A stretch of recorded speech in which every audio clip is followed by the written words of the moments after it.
de inicio de la charla de esta tarde y lo primero pues daros la bienvenida a todos los que nos acompañan en esta mesa redonda. Me vaya a permitir que comience con la lectura de un poema reflexión que José Manuel dice que lo hizo en 5 minutos, pero yo creo que refleja muy bien lo que queremos trabajar en estos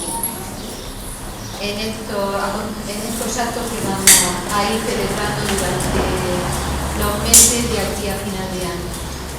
Dice, 50 años, hace ya 50 años, más de media vida.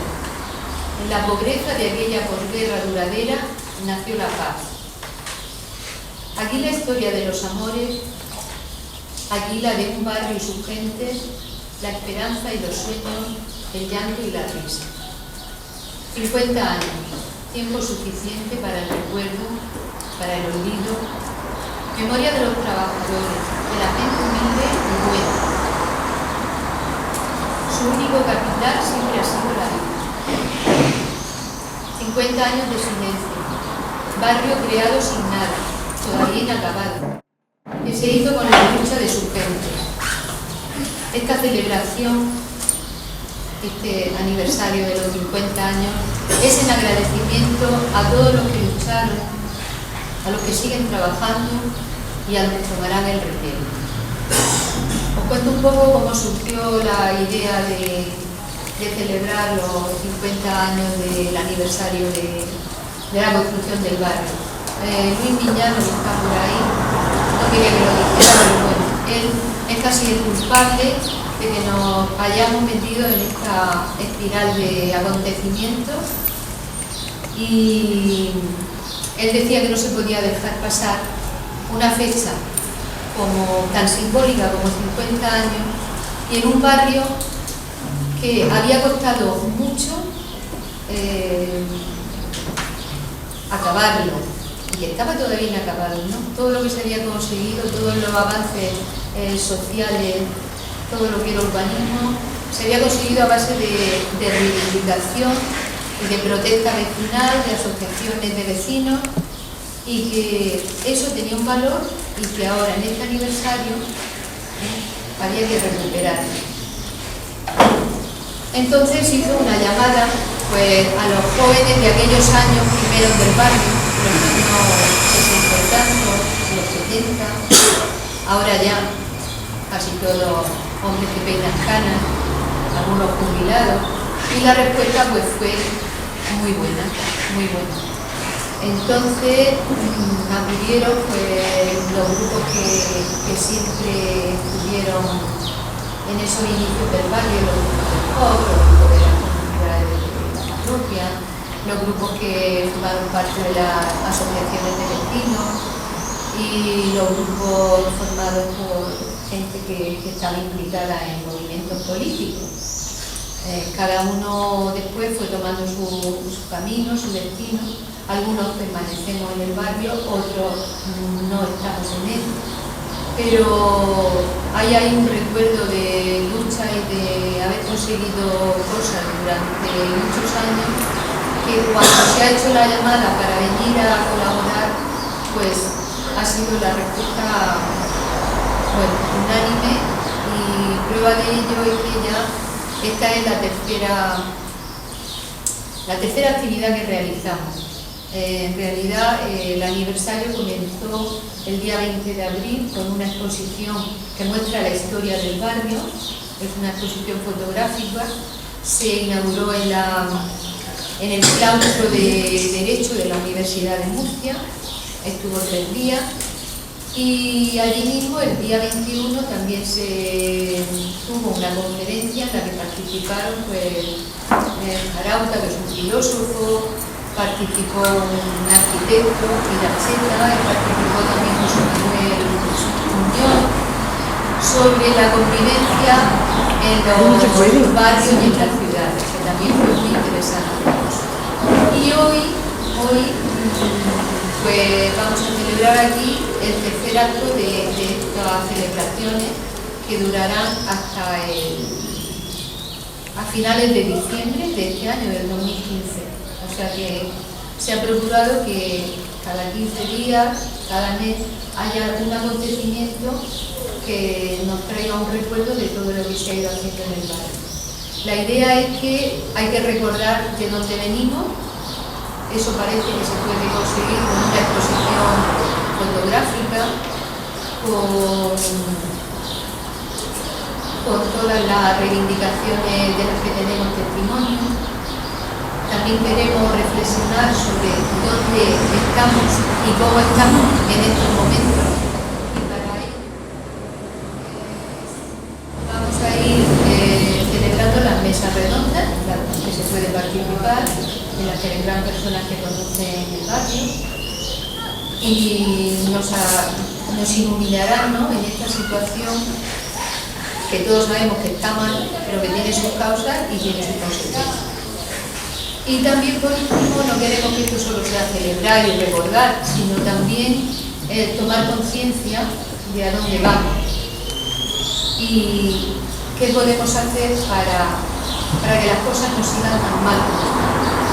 O sea, que pensamos que de cada actividad que se realice, pues podremos tomar un punto de avance, un punto de reflexión. Esta tarde nos acompañan en esta mesa súper buenísima. Los voy a presentar con el orden en el que van a hacer su intervención. Nos acompaña Miguel Ángel Alzamora. Él es profesor del Departamento de Sociología y Trabajo Social. Actualmente realiza su trabajo como educador, como trabajador social con personas sin hogar. Es un miembro activo del movimiento 15M, que sabéis que reunía a la gente por las plazas y en los barrios de pueblos y ciudades. Y él tiene mucha relación con el barrio porque formó parte de la asamblea de la Fama Vistabella. Y nos hemos reunido muchas veces en los 3 barrios. Él nos va a situar en la problemática de los barrios vulnerables y las consecuencias sociales que él lleva consigo. Después intervendrá Juan Antonio Muñoz. Él ha sido funcionario de la Consejería de Educación y lo que le vayan poniendo después, la red de futuro, universidades. Bueno, él era funcionario de la Consejería, ya está jubilado y desde hace 7 años pues trabaja más que cuando trabajaba en la Consejería, porque se dedica en cuerpo y alma a todas las tareas de Cáritas. Entonces él nos presentará la situación que hay ahora mismo en el barrio desde el punto de vista de lo que recibe Cáritas. Pepe Aledo continuará en el trabajo como educador social, está desde el año 81 en el barrio de La Paz y ahora comparte su trabajo también con los barrios de Vistabella y de La Fama. Y La Flota. La Fama no. Lo tengo escrito, pero por querer decirlo de memoria, La Flota. Por él han pasado pues generaciones y generaciones, primero de niños, jóvenes, ya serán algunos abuelos.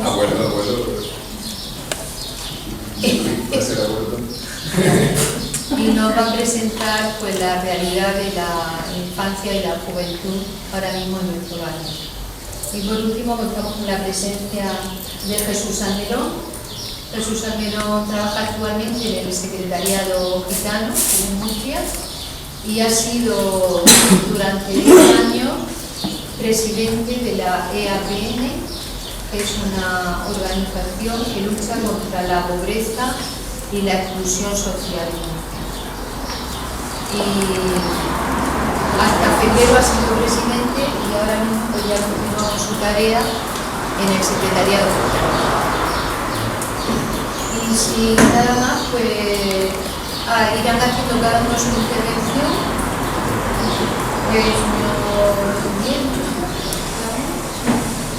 Y después, pues si queremos hacer preguntas, no intervenir. Y gracias, cuando quieras, muchas gracias por compartir esta tarde con nosotros, con los cuatro. Bueno, buenas tardes, muchas gracias por la invitación. Siempre es un placer venir a La Paz, sobre todo porque ahora soy vecino, porque hace poco por motivos económicos no podía pagar el alquiler que tenía en un barrio cercano, en Vistabella, y ahora me he venido a La Paz, significativo. Y bueno, me voy a encontrar muy a gusto, aunque algunas vecinas me dicen que cómo me he venido aquí. Pues yo sí, me vengo, y aparte me vengo pues, con ilusión y con ganas de hacer cosas. Por tanto, saludos sobre todo a las personas que conozco de las organizaciones sociales y a las amigas, compañeras, vecinas que conozco de los Juan Carmen, de la plataforma Fiestas por la Hipoteca, la otra Carmen, la Judith, que tuvimos una lucha preciosa aquí en los barrios contra los cortes de agua que ahora mencionaré. Bueno, de todos los vecinos y vecinas. Como siempre, como digo, es siempre un placer venir aquí. Iba a traer una serie de datos para ver qué era esto de los barrios vulnerables, pero voy a decir algo muy por encima, sobre todo decir qué significa eso de barrios vulnerables, de la vulnerabilidad urbana, pero sobre todo quiero hablar de ello para que veamos cuál es la fotografía. Veo que por ahí no me oís bien. ¿Me oís? Si no, levanto la voz. Vale. La fotografía que tiene de este barrio el Estado español, es decir, nuestros gobiernos. Desde 1991, sabéis que los censos se hacen, o se hacían, porque ahora no se hacen igual, pues cada primer año de cada decenio, 1991, 2001, en 2011 tocaba otro, pero ahora dicen que no es necesario tener un censo tan grande, sino que hay que hacer una encuesta y con eso es suficiente. Por tanto, antes teníamos buena información y un buen diagnóstico de muchas de las condiciones sociales, económicas y demás de toda España que ahora vamos a perder. Dijeron que se hizo un estudio sobre los barrios vulnerables en 2001, otro en 1991, 2001, en 2006 hizo un recuerdo, pero el de 2011 todavía no sabemos nada. Bueno, ¿y qué es esto de los barrios vulnerables? Esa fotografía que tiene claramente el Estado español sobre el barrio de La Paz. Pues dice, se entiende la vulnerabilidad urbana como aquel proceso de malestar en las ciudades producido por la combinación de múltiples dimensiones de desventaja, en el que toda esperanza de movilidad social ascendente, es decir, que cambiemos de vida para mejorar, de superación de su condición social, de exclusión o próximo a ella, es contemplada como extremadamente difícil de alcanzar. Por el contrario, los ciudadanos, los vecinos y vecinas de estos barrios vulnerables, perciben la vida como insegura y tienen miedo a la posibilidad de una movilidad social descendente, es decir, de caer en la exclusión social o de caer en situaciones sociales aún peores, es decir, de empeoramiento de sus actuales condiciones de vida. Estos estudios que se hacen desde la sociología casi siempre van a evocar a causas estructurales, es decir, que nos van a decir del sistema laboral que tenemos, de la posibilidad de acceder a un trabajo que tenemos digno, de cómo son la calidad de nuestras viviendas y nuestros barrios, etcétera, ¿no? En este estudio en concreto, pues se analiza cuál es nuestra vulnerabilidad sociodemográfica, es decir, cuántas personas de un estudio a otro va aumentando el número de personas que son vulnerables, la vulnerabilidad socioeconómica, es decir, si cobramos mejores salarios, si tenemos más fácil acceso, más difícil acceso al trabajo, la vulnerabilidad residencial, cómo son las condiciones de nuestras viviendas, de nuestros barrios, si tenemos jardines, etc. Y la vulnerabilidad subjetiva, es decir, cómo percibimos nosotros esa vida en el barrio, es decir, cómo nos sentimos ante estas condiciones.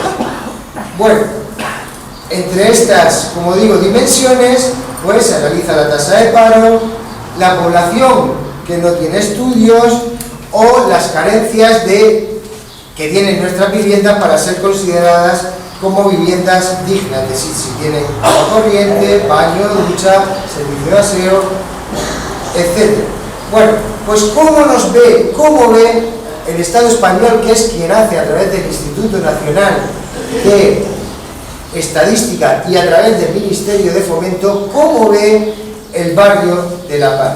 Pues en este estudio, que se analizan barrios de ciudades de más de 50.000 habitantes, por tanto se analizan en la región de Murcia, Lorca, Cartagena, ahora Molina de Segura y Murcia, pues hay una serie de barrios. En Cartagena, por ejemplo, la barriada de la Virgen de la Caridad, Santa Lucía, Los Mateos, barrio del Peral, urbanización Mediterráneo, Los Dolores. En Lorca, el barrio de San Cristóbal y los barrios altos. En Molina de Segura, San Miguel del Carmen, San Antonio y Los Ángeles. Y en Murcia, La Paz de Afama, Barrio Mar, Cabeza de Torres, San José, Espíritu Santo y El Palmar y Santa Rosa. Bueno, pues el barrio de La Paz, en todas esas dimensiones, es de los tres que tiene la puntuación más alta de vulnerabilidad. ¿Qué significa eso? Tiene en total un 5, que es la puntuación máxima. Significa que en la calificación según criterios demográficos tiene un 4, de las más altas. ¿Qué significa eso? Que ha aumentado más de un 26% desde 1991 la población que está expuesta a vulnerabilidad. ¿De acuerdo? Por otro lado, según los criterios socioeconómicos de acceso al trabajo digno, tiene otro 4, una de las puntuaciones más altas, que nos está diciendo también que tiene alta población en paro. No sé si sabéis que en La Paz, junto a otros de estos barrios, cuando llegó la crisis económica, fueron de los barrios que empezaron a tener las tasas de paro más altas, porque fueron los primeros que se expulsaron de ese mercado laboral que tenía que ver con la construcción. Y además, como digo, fueron de los primeros que se expulsaron, fueron también de los primeros que empezaron a cobrar el paro, pero también de los primeros que se les acabaron los 2 años de paro y por tanto gran población se quedó con bajos ingresos. Por otro lado, la clasificación según criterios residenciales tiene la puntuación más alta de toda la región de Murcia, que es también a la vez una de las puntuaciones más altas en todo el país, tiene un 5. Es decir, es uno de los barrios donde peor calidad y conservación y rehabilitación hay de las viviendas. Y por último, la clasificación según criterios subjetivos, es decir, que sentís, que sienten los vecinos y las vecinas, está también en un 4, es decir, muy alta, de que la propia población observa que las condiciones en las que se vive en el barrio son bastante buenas. Estamos, por tanto, ante un contexto que podríamos llamar, en palabras del sociólogo Bourdieu, de abandono o de retirada del Estado. ¿Qué significa esto? Pues que de alguna forma las instituciones públicas que se tendrían que estar ocupando de muchísimas cuestiones de este barrio se han retirado. Pero esto no quiere decir, y en sociología lo sabemos bien, que es un barrio guetificado, es decir, que es un gueto como intentan decir muchas veces ciertos políticos y medios de comunicación. No es un barrio, no es un gueto porque el Estado no deja de estar aquí. Hay escuelas, hay colegios, hay servicios sociales, la policía viene cada 2 por 3, por tanto no pasa como en estas ciudades americanas, que es donde verdaderamente hay guetos, donde el Estado se ha retirado completamente.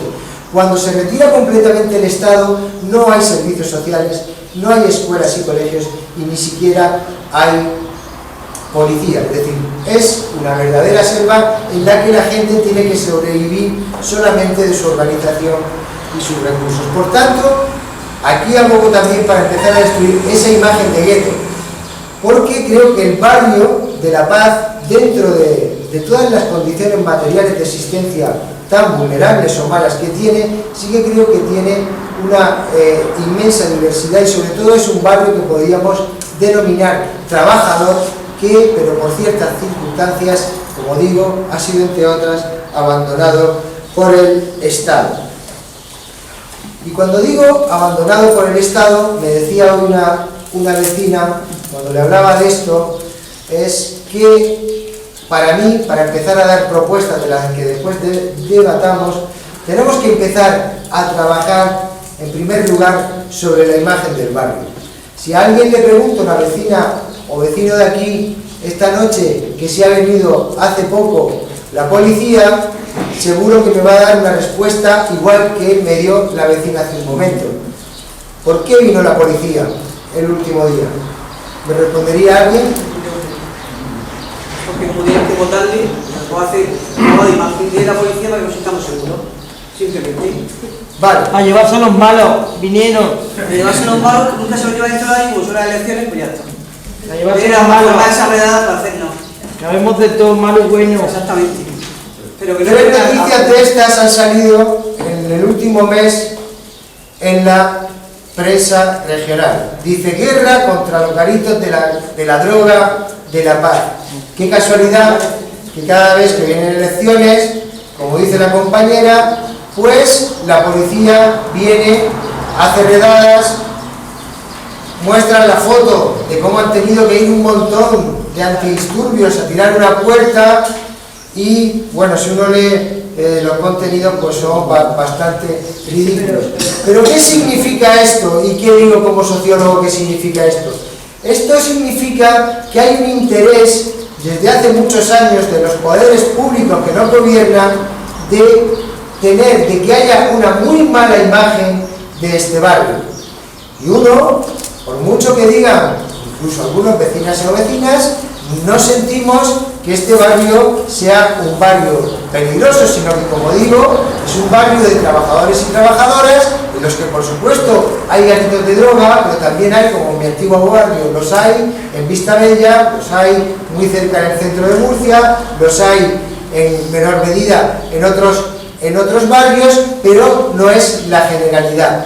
Hay un interés, ya se me olvidó poco tiempo, ya termino, hay un interés de marcar negativamente a este barrio. Ya vimos con todo el proyecto de López Rejas que es mucho más fácil que si tienes un barrio que lo tienes marcado negativamente, pues después poder hacer ciertas políticas, en este caso de rehabilitación del barrio, que todos sabéis cómo han quedado, es decir, que han sido una mentira. ¿Pero qué hacer? ¿Qué hacer?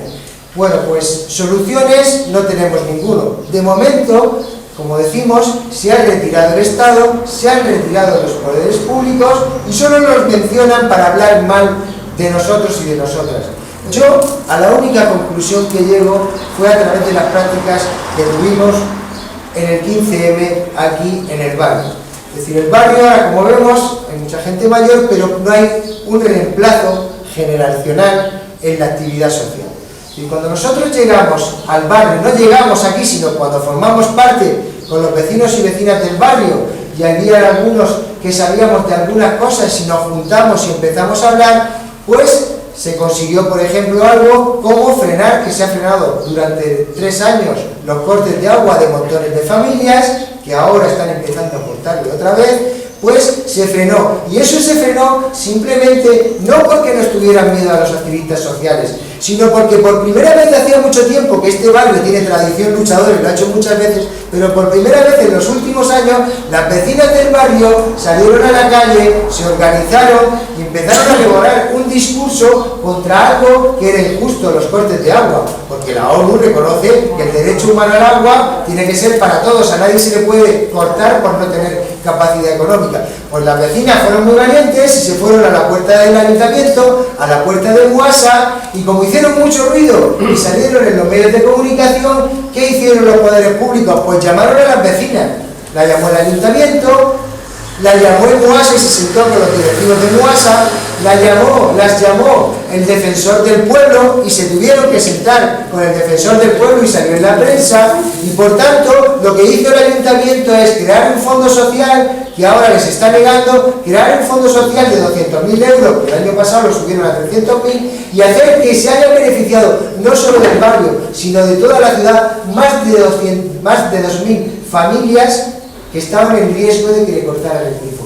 Pues estas vecinas consiguieron eso. Y si yo digo, si tenemos un ejemplo muy claro de que se pueden hacer cosas desde abajo también entre los vecinos y vecinas, ¿por qué no? Y le digo a las organizaciones sociales que empiezan a ponerse activas otra vez, a los vecinos y vecinas, se intenta de nuevo hacer que la gente se reúna, sobre todo que hable, que se creen grupos de apoyos, si acaso temáticos, sobre cuestiones. Aquí están desahuciando a las familias continuamente.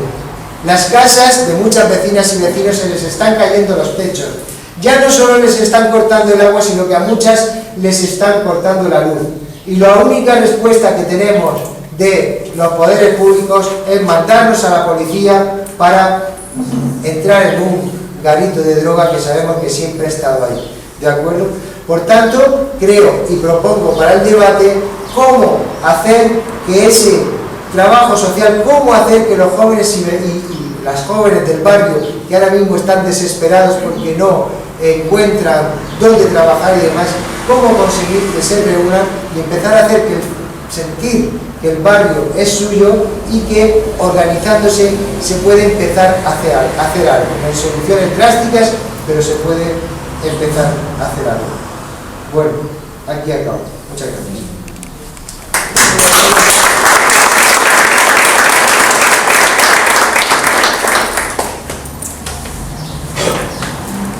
Bueno, pues buenas tardes.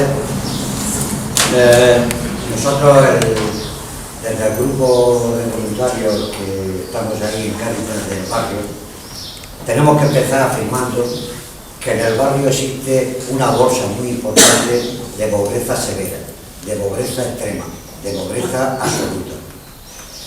La pobreza absoluta se define como una situación donde las personas no tienen cubiertas sus necesidades básicas, sobre todo necesidades básicas relacionadas con la alimentación, la vivienda, el vestido. Pero esta situación, para analizar un poco de dónde viene, tenemos que remontarnos al origen del barrio. En la exposición fotográfica que ha mencionado Pepa, que estuvo en la universidad, se lee de forma muy elocuente el origen, la evolución y hasta llegar al momento actual del barrio. Cuando, como la van a traer aquí a Centro Cultural,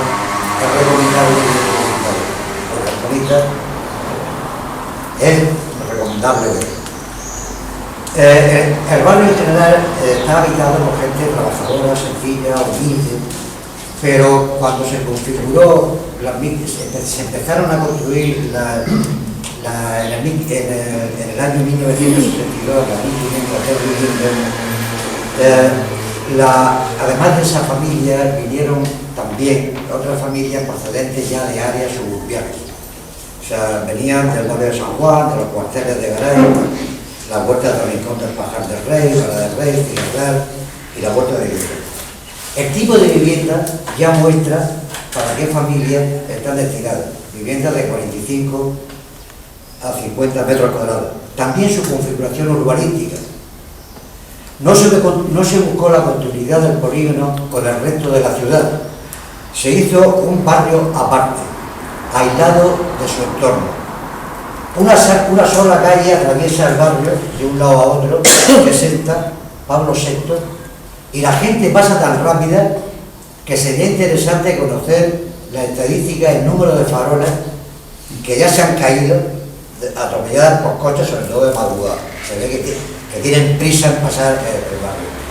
Y yo recuerdo cuando trabajaba en la consejería que compañeros y compañeras jamás no se atrevían ahí enfrente de la calle, no se atrevían, hay problemas de aparcamiento, a cruzar el barrio para aparcar, porque vamos, me iban a tocar, me iban a comprar el coche, me iban a atrás. Ahora ya la necesidad obliga y ya entra. El barrio ha ido evolucionando. Mucha gente que ha podido se ha ido a vivir a otras partes del municipio. Las viviendas vacías han sido ocupadas por una población inmigrante procedente de varios países. La crisis del ladrillo, esta crisis ha afectado gravemente al barrio. Siempre la crisis azota gravemente a los de abajo. Nosotros creemos que para eso están provocadas. Son muchas las personas que tenían trabajo, que lo perdieron, que no encuentran, y si lo encuentran, no lo sacan de la pobreza. ¿Y en qué momento nos encontramos? El barrio tiene actualmente, según mis datos, si no me equivoco, unos 5.300 habitantes aproximadamente. Pues bien, el número de familias atendidas por Cáritas y atendidas porque están en una situación grave de pobreza se ha incrementado sensiblemente desde el año 2007 hasta la fecha, 2015. En el año 2008 se prestaba ayuda a 240 familias, actualmente a 360. O sea que hay 120 familias más. Si tenemos en cuenta que de esas 240 primeras, unas 100 ya dejaron de pedir ayuda, bien porque se fueron a otros barrios, bien porque volvieron a sus países, bien por cambio de la situación, podemos considerar que se ha duplicado el número de familias en situación de pobreza extrema. Esas 360 familias se reducen en 1.500 personas, contados adultos y niños. Y esto no está sacado de estadísticas oficiales ni de ningún tipo. Esto está sacado de los datos que Cáritas tiene día a día de las familias que acuden a Cáritas a pedir ayuda y a las que se les presta de alguna manera. A nosotros nos toca, porque estamos permanentemente en contacto con esa familia, ponerle rostro, ponerle nombre y ponerle apellido. Y son personas que acuden a Cáritas a pedir ayuda, son personas que sufren, son personas que se desmoronan, son personas que no saben qué van a dar de comer a su hijo al día siguiente, que sienten vergüenza porque es la primera vez que acuden a un sitio a pedir ayuda, personas que incluso tienen dignidad, pero en estas situaciones parece que se les humilla. Tienen dignidad porque no puede ser de otra manera, pero se la robamos. Personas que tienen voz, pero no lo escuchamos. Se ve que no hablan lo suficientemente alto. Estas ayudas están asociadas, estas carencias están asociadas en primer lugar a la alimentación, el mayor número, a la pobreza energética, la luz y el agua. Ya ha contado Miguel Ángel lo que pasa con el agua, son constantes los cortes de luz.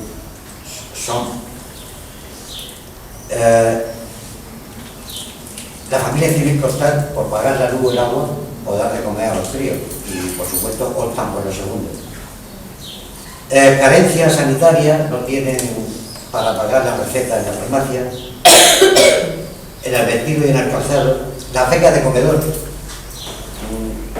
Si oímos a veces, se le llena la boca de que todos los niños con necesidades tienen beca de comedor, eso es mentira. Y vivienda. Pago de alquiler, no pueden pagar el alquiler, deben varios meses, o no pueden pagar el préstamo, etc. Desde Cáritas tratamos de ayudar para paliar esta carencia, pero no nos engañemos, ni tenemos recursos suficientes materiales, alimentos, ni dinero suficiente. Sirven para una pequeña ayuda, pero no soluciona el problema. El problema sobre todo es el fondo, que es la pobreza.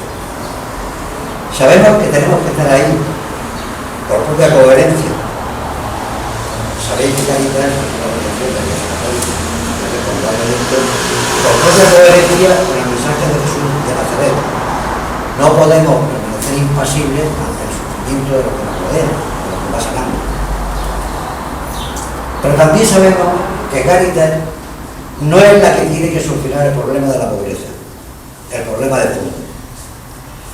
Porque estamos convencidos de que cuando la caridad es necesaria es porque hay un sistema injusto. Cuando la caridad empieza es porque ha terminado la justicia, porque acaba la justicia. Estamos inmersos en un sistema social y económico radicalmente injusto que mantiene a este grupo de gente sin esperanza, sin horizonte, sin salida, en una situación de abandono. El sistema considera que el ser humano es un bien de consumo, de usar y tirar. Este grupo de personas ya no cuentan para el sistema, están fuera, están excluidos. Son los nadie, que decía Eduardo Galeano, los ninguneados. Los seres no son seres humanos, sino recursos humanos. No son personas con rostros, sino con brazos. Pero estos nadie necesitan recuperar la dignidad con el trabajo. Necesitan trabajar. Lo buscan, lo dicen que quieren trabajar, pero no lo encuentran, o el que encuentra es tan precario que no lo saca de la pobreza. Y aunque se les quiera quitar la dignidad, por el hecho de ser personas, tienen dignidad y tienen derechos. Y entonces voy a leer dos artículos muy cortos de la Declaración Universal de los Derechos Humanos, aprobada por las Naciones Unidas en 1948. Artículo primero. Todos los seres humanos nacen libres e iguales en dignidad y derechos, y dotados como tal de razón y conciencia, deben comportarse fraternalmente los unos con los otros. Artículo 25. Toda persona tiene derecho a un nivel de vida adecuado que le asegure, así como a su familia, la salud y el bienestar, y en especial la alimentación, el vestido, la vivienda, la asistencia médica y los servicios sociales necesarios. Tiene asimismo derecho a los seguros en caso de desempleo, enfermedad, invalidez, viudez, vejez y otros casos de pérdida de sus medios de subsistencia por circunstancias independientes de su voluntad. Dicho esto, tenemos que afirmar con rotundidad que en el polígono de la paz se están violando sistemáticamente los derechos humanos, que todas las políticas de asistencia social, tanto públicas como las que realizan organizaciones como Cáritas, no sirven para solucionar el problema de fondo, no sirven para erradicar la pobreza. Por tanto, desde este punto de vista, han sido y son un fracaso. Uno de los principales principios en el que se fundamenta el sistema capitalista es la teoría del chorreo. O sea, que la riqueza llega tanto que cuando llega a los más altos, chorrea y le llega a las clases de abajo. Eso es una falacia y una mentira, porque en todos los años del sistema capitalista no se ha dado nunca esa situación de que solucione esta situación. Entonces, ¿qué propuestas? Nosotros, esto que he dicho es muy pesimista, pero también queremos dar una propuesta para la esperanza, una propuesta que me ilusione, por lo menos que... Primero, hace falta un cambio radical del sistema socioeconómico. Estamos bajo un capitalismo salvaje, una economía de la exclusión, con un dominio de los mercados sobre la política. Gobierna el dinero, mandan los poderes financieros, las grandes multinacionales y la banca. Hace falta y es necesario devolver el poder a los ciudadanos. Que el centro de la actividad política y económica sean las personas, los ciudadanos, el bien común de todos los ciudadanos. Hace falta gobiernos que garanticen el cumplimiento de los derechos humanos. Para ello es necesario que los gobiernos de turno, sean cuales sean, adopten políticas de protección social, no de asistencia social. Encaminar a que toda persona tenga garantizada durante el periodo en que esté en situación de vulnerabilidad, en situación de exclusión, en situación de paro, lo he dicho antes, hay muchas familias con ingresos cero, o sea, algún miembro de la unidad familiar tiene ingresos. Que esté en esta situación unos recursos necesarios, ingresos necesarios que le permitan a él y a su familia tener una vida digna, tal y como establece el artículo 25 de la Constitución. Porque creemos que no es un problema de dinero, es un problema de prioridades. Porque creemos que una democracia sin derechos humanos no es una democracia.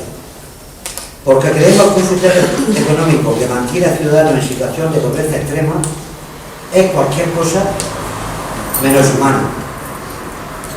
Y porque creemos que una sociedad que permite que exista en su entorno estas bolsas de pobreza sin exigir a los poderes públicos, al gobierno de turno, ya que sea, soluciones, es una sociedad enferma.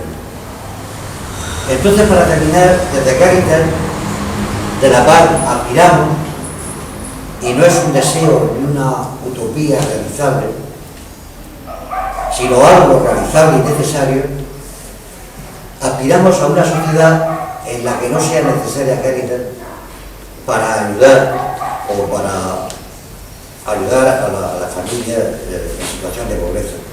Podrá ser necesaria para acompañar, para llevar a cabo la solidaridad, en fin, para otras cosas, para solucionar problemas de pobreza que no sea necesario. Una sociedad donde Cáritas no sea necesaria.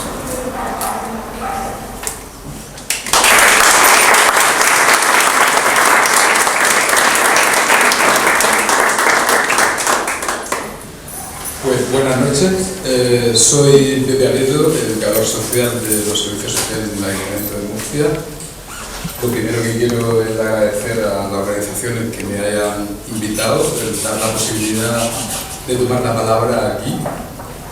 En realidad podría decir, en muy resumidas cuentas, que voy a tratar de hablar de la crónica de una insuficiencia prolongada. ¿Me explico?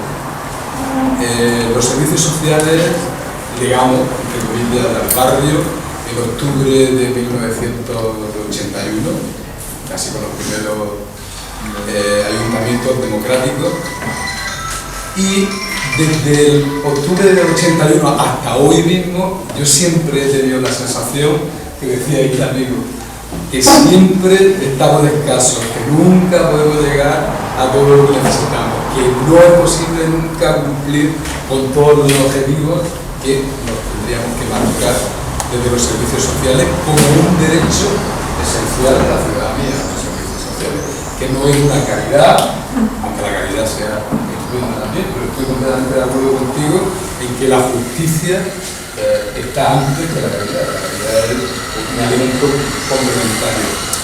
Bueno, desde el principio ha habido en el barrio, desde los servicios sociales, dos profesiones, por así decirlo, hay otras más de apoyo, pero esencialmente los trabajadores sociales, o vamos a decir los trabajadoras sociales, porque en su inmensa mayoría han sido chicas, y los educadores o educadoras sociales.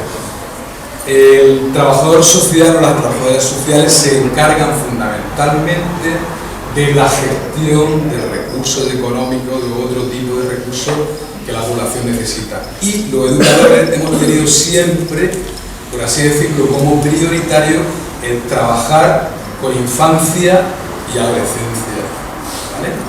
Y ahí es donde a mí me duele, me explico. Considero que la infancia es seguramente en los sitios vulnerables, como decía antes nuestro compañero, los más vulnerables son seguramente los ancianos, muy ancianos, y los niños. Los niños son el elemento más vulnerable porque tienen una serie de necesidades hacia el futuro que en muchas ocasiones no se pueden cumplir adecuadamente. Los niños necesitan, como sabéis, para poder crecer, desarrollarse y llegar a ser lo que tienen que ser, un elemento esencial que es la socialización, y eso se consigue en la familia, en la escuela, en el grupo de iguales, en la comunidad. En los sitios donde todos estos elementos tienen serias deficiencias, pues los niños evidentemente tienen también ciertas deficiencias. seamos positivos. Cuando he aparcado el coche en la plaza para venir, me he encontrado la plaza llena de niños y adolescentes jugando al fútbol. Eso seguramente en el resto de Murcia o en el resto de barrios no se puede ver. Está esa convivencia de niños, de adolescentes, mayores, sentados en los bancos jugando y tal. Eso para mí me parece algo fantástico dentro de las dificultades que tenemos. No podemos engañar, hay muchas dificultades, pero también hay un montón de cosas buenas y un montón de cosas interesantes y positivas. Bueno, como digo, estamos hablando de un colectivo que también ha sufrido y está sufriendo muy duramente las consecuencias de la crisis. Sabéis que el paro juvenil es alarmante, verdaderamente alarmante. Lo es para incluso la gente que tiene formación y demás, pues cuanto más da la gente que tiene cierta carencia de información. Estamos hablando, yo tengo los datos del 14, que siempre el pueblo de Castilla. El número total de habitantes, según el censo del 2014, del barrio serían 4.901 habitantes. Hay poca diferencia, efectivamente, no vamos a dejar por el puntero con unos Lo he leído en otro sitio. Vale. Y estaríamos hablando que de inmigrantes, en esos 4.901 habitantes, hay 1.194. Estamos hablando del 24% de la población del polígono es de gente extracomunitaria, lo cual, lejos de ser un problema, también es potencialmente una riqueza, que también tenga sus dificultades y sus problemas. Y de niños de 0 a 17 años estamos hablando de 1.042, de los cuales también el 24%, es decir, 249 niños, son también inmigrantes, son extracomunitarios. Bien, doy varias pinceladas sobre el problema que ha habido con los niños y con los adolescentes. Hubo un momento, no recuerdo exactamente qué gobierno lo hizo, pero cuando se hicieron los colegios concertados, pagados con dinero público, me dio la sensación, o tengo la sensación que desde entonces se metió un poco la zorra en el gallinero, ¿no? Porque desde entonces, y es una cosa que seguramente es razonable, que la gente que haya entendido el progreso, como que sus hijos pudieran estar en unos sitios donde hubiera más calidad o más posibilidades o desarrollarse conviviendo con gente de más dinero y más historia, eso ha ido haciendo que ciertos colegios, y estamos todos pensando más o menos en los colegios de la zona, se han ido despoblando. Yo he visto cómo desde el 81 el Colegio de la Paz, que era un recurso fantástico y que estaba en medio del barrio, etcétera, etcétera, la cercanía y la calidad que ha habido y que hay en el colegio, ha ido despoblándose. Me parece altamente significativo y muy simbólico también que cuando se hizo esa fantasmada de López Rejas, lo primero que se tiró fue la escuela infantil, es decir, un recurso absolutamente necesario para los niños, dedicado a los niños y a la familia.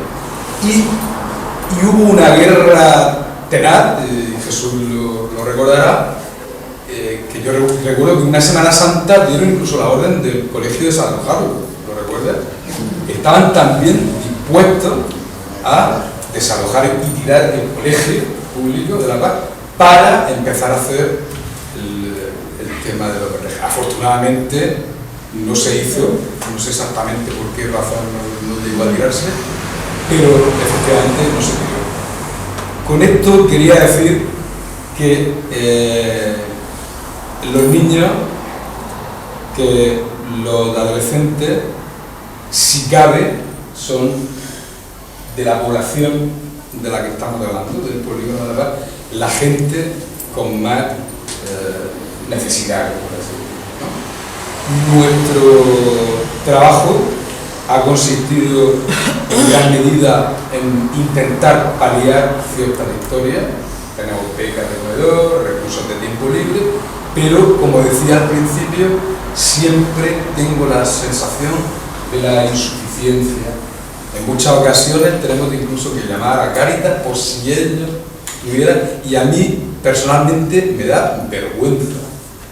Personalmente me da vergüenza que desde lo público, desde los servicios sociales, tengamos que recurrir a Cáritas, y no es que me dé vergüenza por ello, que tenemos una buena relación y entendemos los motivos de por qué se hace eso, pero sí que me da vergüenza como institución tener que recurrir a una ONG o una asociación como Cáritas, porque no podemos cubrir tampoco las necesidades que nos demandan, y son necesidades que son derechos, ¿entendéis? Y bueno, yo no quería ir más allá, solamente dar una pequeña pincelada, y quería deciros finalmente una frase que yo tengo en mi despacho, también en un cartel, y que he intentado que sea siempre, por así decirlo, la frase que ilumine mi actividad o mi acción.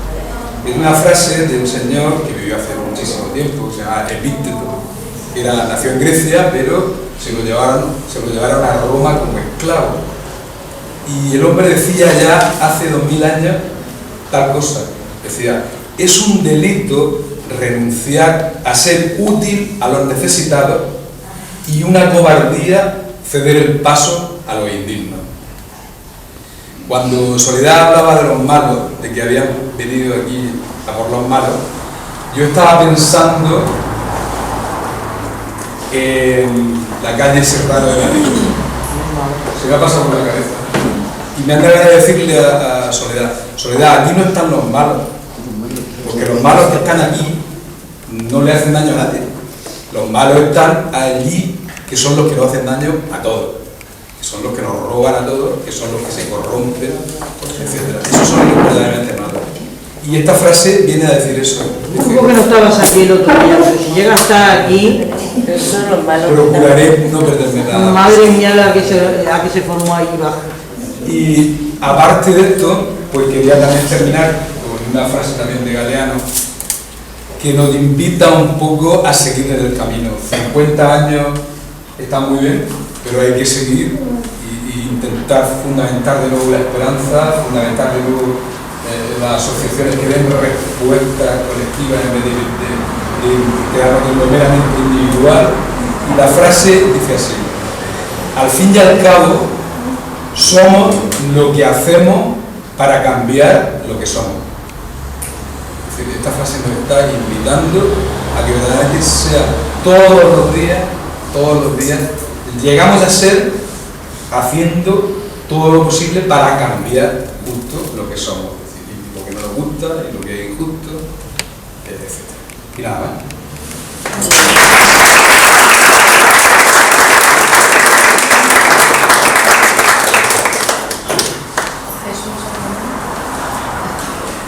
Es una pena que hayan terminado de hablar un poco de mí.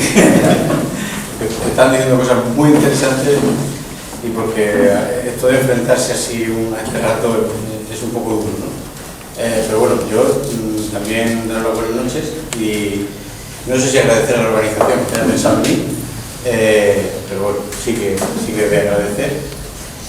Y felicitar por dos cuestiones. Una, por los primeros 50 años del barrio, que yo creo que es un motivo muy importante, especialmente a los vecinos que siguen viviendo en el barrio y que siguen luchando por el barrio.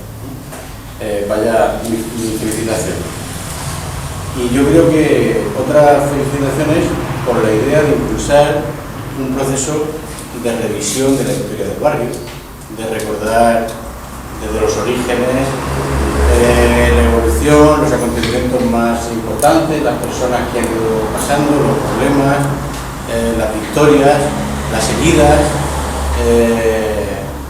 las tiritas que nos hemos ido poniendo. Yo creo que si no recordamos, si no valoramos, si no conocemos el pasado y el presente, muy difícilmente vamos a construir un futuro que sea sólido. Yo creo que ese es una razón también importante para estar contentos, para que nos podemos ver y porque si nos vemos es porque tenemos cierta ilusión y cierto convencimiento de que juntos, a pesar de todas estas dificultades, posiblemente tendremos que hacer planes para los próximos 5 vamos a hacer planes a más corto plazo, ¿vale? Sí. Pero planes con una cierta visión de futuro. Eso es muy importante, que sean también alcanzables. Hablar de los 50 años, que es una edad muy estupenda, es muy buena edad, también nos invita a pensar que como los barrios son organismos vivos, y como organismos vivos pues pueden sufrir, digamos, las mismas etapas o las mismas cosas que sufrimos las personas, porque nacemos en un momento determinado y vivimos nuestra fase de niñez, vamos aprendiendo y desarrollándonos en la adolescencia, la juventud, la madurez, y a veces pues envejecemos, nos salen nuestras arrugas, y lo que es muy importante es que hagamos planes en todos los momentos para abordar esas dificultades, esas limitaciones que nos van surgiendo, ¿no? Y yo creo que también en esta línea revisar lo que han sido estos 50 años vuelve a ir con el mismo planteamiento de ver por dónde seguimos y por dónde mejoramos las condiciones del barrio y de los vecinos, que en muchas ocasiones van muy unidos.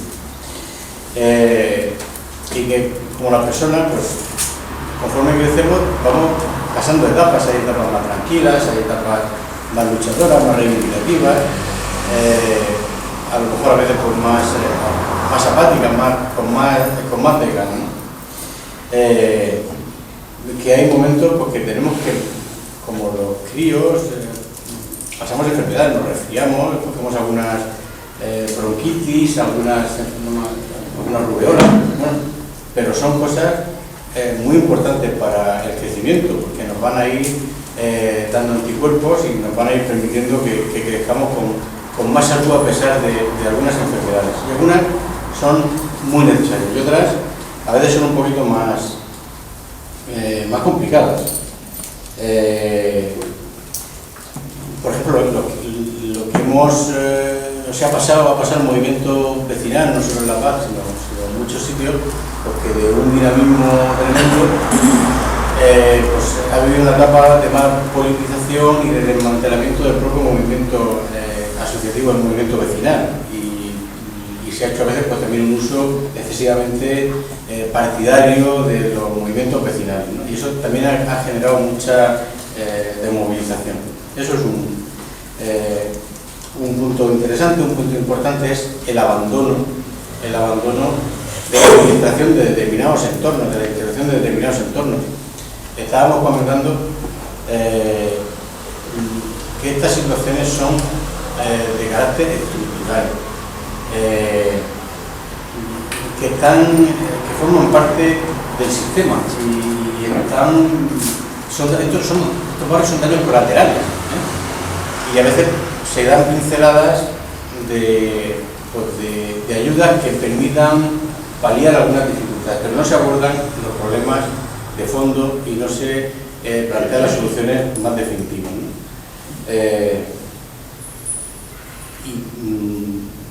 Yo creo que también hay otro elemento que ha sido muy importante, no digo ni para bien ni para mal, digo que es muy importante, también ha sido esta enfermedad del lopperregismo, que también ha condicionado bastante la vida y la imagen y la proyección del barrio, ¿no? Enfermedades necesarias y enfermedades o situaciones pues muy complicadas que pueden poner en peligro la supervivencia de algunos entornos. Y este barrio está en peligro cierto y serio de ser absolutamente desmantelado. Yo creo que compartimos bastantes los análisis de las personas que han hablado antes.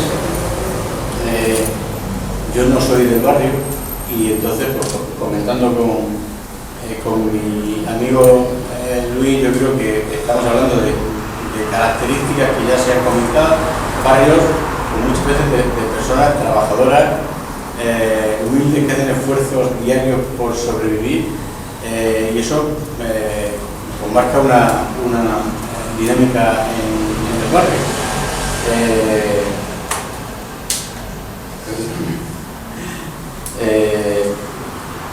Que además también en determinados momentos se suma a las luchas, a las reivindicaciones, los problemas de los vecinos, los problemas no solo de las viviendas o de los parques, sino también los problemas de los vecinos del desempleo, de la falta de recursos, ¿no? O sea, no es solo por el tema estrictamente del barrio, sino de los habitantes. Yo a lo que han dicho de las situaciones de vulnerabilidad, yo creo que añadiría, o del intento de hacer negocio en este barrio y del enfrentamiento que ha supuesto y de las heridas que ha podido abrir entre vecinos, las tremendas consecuencias de la crisis, que evidentemente todas estas cosas afectan mucho más a los sitios, a los entornos, a las personas, a los grupos humanos que tienen más dificultad. Hay gente que no solo no ha visto nada de la crisis, o lo ha oído en los telediarios, pero ha habido gente que en la crisis se ha enriquecido. Es decir, hay un porcentaje de la población que ha visto crecer de manera alarmante su pobreza, mientras una parte de la población ha visto crecer no tan alarmantemente su riqueza. Pues la crisis no ha afectado a todo el mundo por igual. Y hay en algunos sitios, en algunos entornos, donde la crisis ha sido mucho más brutal. Y este es el caso de este barrio. Miguel Ángel daba algunas pistas, pero a veces hace falta solo pasear por el barrio. Pues, teniendo en cuenta, ¿no? Yo creo que un barrio a veces puede ser entendido como algo administrativo, es decir, el barrio tal, o donde se juntan edificios, parques, calles, pero posiblemente aquí se ha vivido y estáis reivindicando algo más que edificios, algo más que calles, un proyecto de convivencia, un espacio donde nos desarrollamos, donde crecemos, donde nos relacionamos socialmente. Yo vengo también de una zona que era un ensanche, sin personalidad. La ciudad crecía y había que ampliar las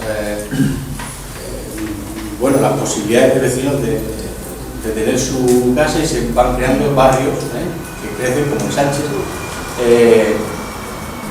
Yo creo que es algo, por ejemplo, nos cambió a nosotros la idea de lo que era aquello cuando ante notario, en una zona que iba a ser un parque, un aparcamiento, ante notario se plantaron pues un montón de árboles, y aquello no solo no fue un aparcamiento, sino que fue un parque emblemático en Cartagena, y además fue el inicio de un proyecto de trabajo en un barrio también importante. Se creó conciencia, se creó unidad, se creó proyecto común. Eso es un barrio y no podemos permitir que nos lo liquiden. Bueno, yo creo que con estos mimbres que hemos hablado aquí, yo personalmente estoy absolutamente de acuerdo y suscribo todo lo que han dicho los compañeros, cosas muy positivas, también dificultades posibles. No me he metido en el tema de la droga, pero evidentemente sí que es un problema, no solo el tráfico o el consumo, sino para la imagen de una determinada comunidad que también vive en este barrio y que le condiciona. Entonces yo creo que es un elemento no de imagen y no recurrente, de unas redadas tremendas para 2 gramos, esto es absolutamente ridículo, pero evidentemente sí que es un problema muy serio que afecta a la realidad y a la imagen de un determinado grupo humano que vive en este barrio, y que también puede ser uno de los puntos que junto a todos los que hemos dicho, todos estos elementos son necesarios juntos. De uno en uno a lo mejor no se entienden ni generan graves problemas, pero juntos sí que van creando situaciones muy difíciles. Y uno también en un momento determinado el traslado de algunos negocios al barrio. Pero bueno, con estos mimbres de precariedad, Pepe hablaba de uno que me parece muy importante, de diversidad. Pues a veces de ánimo, de desánimo, de los vecinos, de la experiencia acumulada, de los diversos intereses que los vecinos tienen en su zona. Este proceso yo creo que pretende rearmar un proyecto de barrio que ilusione y que anime a permanecer en el barrio. Yo creo que creo entender que la cosa por aquí me parece muy interesante. El qué hacer yo creo que tampoco sería excesivamente complicado. Si nos ponemos, seguro que se nos ocurren cosas que hacer. A veces la dificultad está en el cómo. Porque decir, bueno, hay que hacer esto, pues posiblemente no sé cómo logramos movilizar, sensibilizar, organizar, pues posiblemente esa es la parte más delicada, pero yo sí me animaría a deciros algunas cosas muy breves. Una, aprovechar la oportunidad de ser un barrio multicultural. Que muchas veces esto lo vimos como problema, como dificultad, pero puede ser una oportunidad vivir en un barrio con diferentes grupos culturales, para traducirlo en riqueza, en encuentro, en convivencia y en integración intercultural. Quizá una de las dificultades es cómo conseguimos la participación de esa diversidad en espacios o sistemas de participación que no son nada o del todo propios de esos grupos. Eso es un reto. Es decir, como nos juntamos gente de diferentes procedencias, habrá que encontrar fórmulas que nos sirvan a todos, ¿no? Con un proyecto de recuperar un barrio que sea saludable, ¿no? Y de organizarse para recuperar los servicios públicos, todos los servicios que se han ido deteriorando, perdiendo, etc., ¿no? ¿Cómo? Pues yo soy un poco inconsciente y osado, pues digo cosas que creo, y una es, esto es posible, y es posible porque si no fuera posible no estaríais aquí. No solo es posible, sino que es deseable, y hay necesidad, y hay ganas, y hay interés, y hay voluntad. Entonces esto solo lo podemos hacer recuperando el proyecto, haciéndolo, rehaciéndolo, el proyecto de barrio con la participación del tejido existente y generando nuevos tejidos y espacios de sensibilización, formación y participación ciudadana. ¿Cómo incorporar más personas afectadas por todas estas carencias que estamos diciendo y que seguro que están igual o más preocupados que nosotros que estamos aquí, pero que no han venido y a lo mejor nos encontramos en las peleas, en las asambleas, en la lucha, ¿no? Es importante mantener viva la llama de la organización social, la ilusión y evidentemente encontrar recursos para recuperar el barrio, urbanísticos, que son muy caros, pero que son fundamentales para articular en torno a esto algún nivel de movilización. Aunque estrictamente el secretariado ciudadano no está en el barrio, aunque trabajamos con muchas personas del barrio, por nuestra parte no rehuimos el reto de participar y de colaborar en él.